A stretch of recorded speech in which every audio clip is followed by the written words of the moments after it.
This is a story about the birth of the Tubric.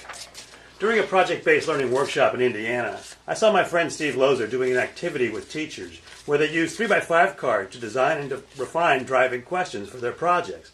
I thought it was a fantastic idea, but that's a lot of 3x5 cards. Imagine trying to keep them organized. So I started to think, how can we use good old-fashioned paper to do the same activity? Then I got it.